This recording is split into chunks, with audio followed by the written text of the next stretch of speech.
Mahigit 1,000 estudyante mula sa Nueva Ecija University of Science and Technology o NEUST ang nakinabang sa programang Yaman ng Kalusugan Program o YAKAP Caravan ng Philippine Health Insurance Corporation of PhilHealth na isinagawa kamakailan sa universidad. Ang PhilHealth YAKAP ay pinalawak na bersyon ng PhilHealth Consulta na nag-aalok ng libreng konsultasyong medikal, health screening, laboratory test, cancer screening at access sa 75 mahahalagang gamot para sa mga miyembro. Binigyang diin ni PhilHealth Regional Office 3 Acting Vice President Henry Almanon ang kahalagahan ng pangalagang pangkalusugan bago pa man magkasakit ang isang tao. Nagpasalamat din si Almanon sa pamunuan ng NEUST sa pakikiisa at pagbubukas ng kanilang universidad para maabot ng programa ang mga estudyante at kawani. Idinagdag ni Almanon na sa pagtulungan sa mga universidad, tinitiyak nilang magiging abot kamay ang preventive healthcare, may nakalaang pondo para sa konsultasyon, laboratory test, gamot at 8 uri ng cancer screening, lalo na para sa mga kababaihan. Kabilang sa mga serbisyong iniaalok sa Caravan ang orientation tungkol sa mga benepisyo ng PhilHealth, on-site registration, pag-issue ng PhilHealth ID, Member Data Record o MDR, at aktual na pagbibigay ng YAKAP Health Services.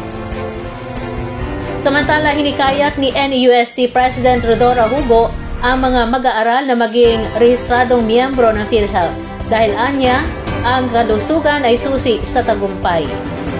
Dagdag pa ni NEUST Vice President for Administration, Business and Finance and Legal Officer Attorney Bembol Castillo, malaking tulong ang YAKAP sa mga estudyante at empleyado ng universidad dahil nagbibigay ito ng libreng serbisyong medikal. Tiniyak naman ng PhilHealth na magpapatuloy ang pagbibigay ng YAKAP services sa NEUST upang masiguro na ang mga mag-aaral ay may regular na access sa check-ups, screening test at iba pang pangunahing pangangailangang medikal.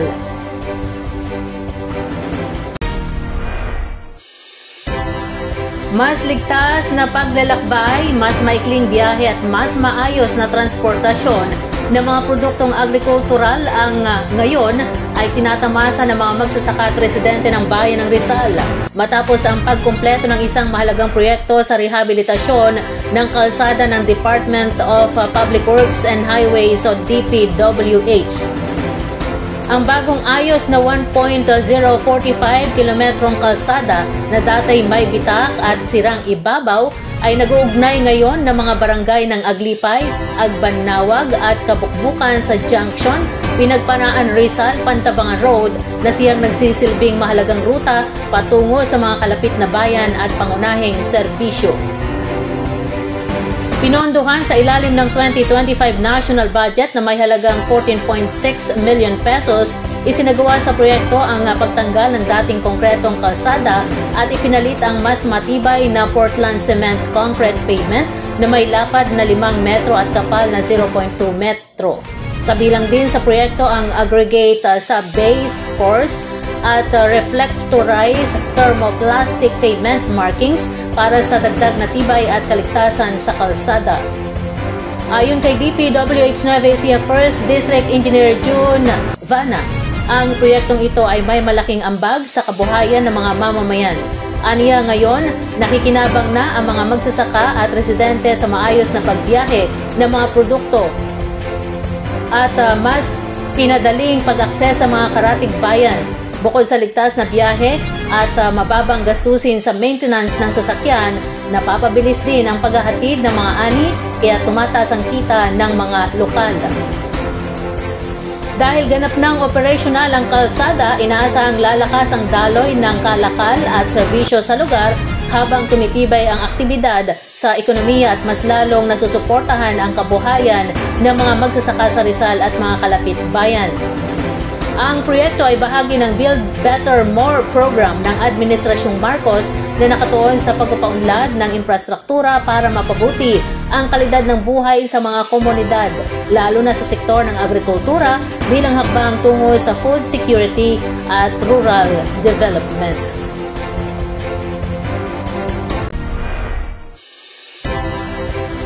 Tumanggap ng mga makinaryang pansaka ang kabuang 194 na farmers cooperatives and associations o FCAs at mga local government units o LGUs sa rehiyon bilang bahagi ng second phase ng Rice Competitiveness Enhancement Fund o RCEF Mechanization Program na pinangunahan ng Philippine Center for Post-Harvest Development and Mechanization of PhilMec sa Science City of Muñoz, Nueva Ecija. Kabilang sa mga naipamahagi ang 2 unit ng 4-wheel drive tractors at 20 unit ng combine harvesters na bahagi ng kabuang 228 makinarya na nakatakdang ipamahagi sa buong rehiyon ngayong taon. Tinatayang nasa 497 million pesos ang kabuang halaga ng mga makinaryang ito. Ayon kay PhilMec Director Joel Datur, hinihikayat nila ang mga FCA na hindi pa nakikinabang sa programa na makipag-ugnayan sa kanilang Department of Agriculture Regional Field Offices upang makasali. Ang mga lalawigang makikinabang sa pamamahaging ito ay kinabibilangan ng Aurora, Bataan, Bulacan, Nueva Ecija, Pampanga, Tarlac at Zambales.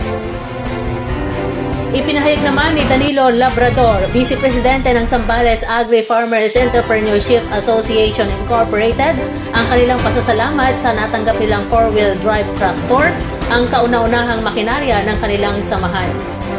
Mula noong taong 2019 hanggang 2024, nakapamahagi na ang PhilMec ng 3,726 unit ng makinarya sa rehiyon na may kabuang halagang 4.2 billion pesos sa ilalim ng unang yugto ng RCEF Mechanization Program.